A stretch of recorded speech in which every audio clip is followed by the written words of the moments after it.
हे मेरे प्रियो, प्रभु आप सभी को बहुत आशीष दें। परमेश्वर की महिमा हो, आमीन। मेरे प्रियो, मेरी वीडियो को पूरा देखें और मैं आप लोगों से ज़्यादा समय नहीं लूँगा, सिर्फ 5 मिनट लूँगा कि आपको मैं कुछ ऐसी सटीक बातें और सत्य की बातें बता सकूं। प्रभु आप सभी को ब्लेस करें और पूरी वीडियो को देखने के लिए अंत तक बने रहें और मेरे साथ जुड़े रहें। आपको मैं कुछ अच्छी और सच्ची और सत्य की बातें बताऊंगा। देखिए, भेड़ों के भेष में मसीह की देह में भेड़िए घूम रहे हैं। कृपया आप इनसे सावधान रहें और परमेश्वर के स्वर्ग राज्य में अपने आप को उजागर करें, सही शिक्षाओं को पाएं और अपने आप को प्रभु यीशु मसीह में प्रबल करते जाएं।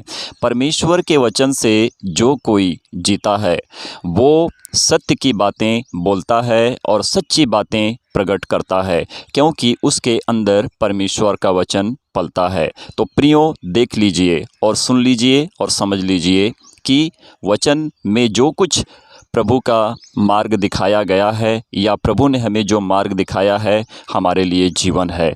परमेश्वर की महिमा हो। और मेरी वीडियो अच्छी लगे तो लाइक करें, सब्सक्राइब करें और एक दूसरे को शेयर भी करें कि उनको भी पता चले कि सत्य की बातें और सच्चाई क्या है। माता यरूशलेम, परमेश्वर माता, सर्वशक्तिमान, चमकती हुई बिजली, ओनली जीसस, यहोवा विटनेस।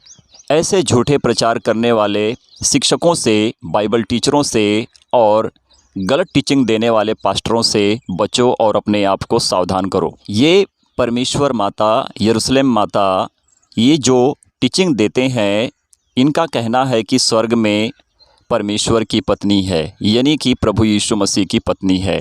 इनकी गलत टीचिंग है, गलत शिक्षा है। एक कोरियन के लोग हैं, है ना, और चाइनीज़ के लोग जो चाइना से होते हैं वो क्या सिखाते हैं? सर्वशक्तिमान चमकती हुई बिजली। ये पता नहीं कहाँ से और एक सर्वशक्तिमान चमकती हुई बिजली आ गई और ये पता नहीं कहाँ से यरूशलेम माता आ गई, क्योंकि ऐसे भी लोग हैं जो कहते हैं कि कहाँ पर परमेश्वर की पत्नी है और कैसे परमेश्वर का पुत्र हो सकता है। तो ऐसे लोगों की शिक्षा, ऐसे लोगों की टीचिंग गलत है। इनका विश्वास परमेश्वर के वचन पर नहीं है और इनका विश्वास खुद पर नहीं है। तो ये कैसे किसी का उद्धार करने के लिए परमेश्वर के वचन को बता सकते हैं? क्योंकि इनकी शिक्षा ही गलत है, इनकी टीचिंग ही गलत है। तो इनसे सावधान रहें। एक बात पर जरा गौर करें कि प्रभु यीशु मसीह ने क्या कहा था।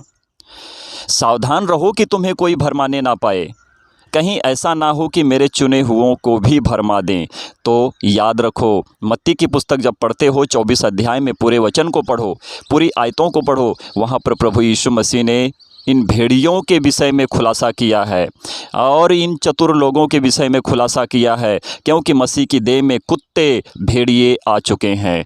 अब मसीह की देह को फाड़ कर खाने वाले यही लोग हैं कि जो तुम्हें फाड़ कर खाएंगे। और एक बात बोल रहा हूँ, जिनका विश्वास परमेश्वर के वचन पर नहीं है, जो पवित्र शास्त्र बाइबल को नहीं पढ़ते हैं, उनके पास परमेश्वर का वचन नहीं है और वो उनके अंदर सत्य की बातें नहीं है, क्योंकि वो सटीक बातें नहीं जानते हैं और सत्य का उजागर नहीं कर सकते हैं। तो कृपया अपने आप को सही रीति से परमेश्वर के वचन में प्रबल करो। और जो लोग परमेश्वर के वचन पर चलते हैं, पवित्र शास्त्र बाइबल को पढ़ते हैं, जिनके पास सही शिक्षा मिली हुई है, वो कभी नहीं भटकेंगे और परमेश्वर के वचन में सदा और सर्वदा बने रहेंगे।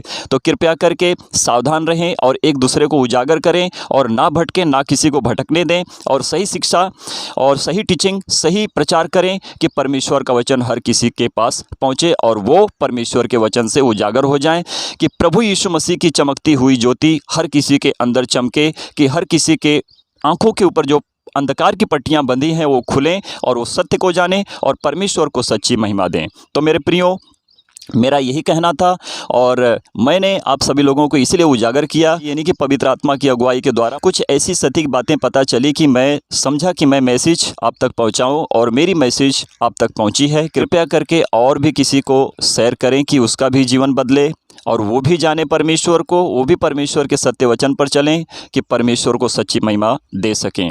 हमें नरक में नहीं जाना है, हमें स्वर्ग में जाना है, कि परमेश्वर के राज्य में हम बढ़ते जाएं और परमेश्वर को सच्ची महिमा देते रहें। प्रभु आप सभी लोगों को आशीष करें, ब्लेस करें। परमेश्वर की महिमा होती रहे। आमीन, आमीन और आमीन।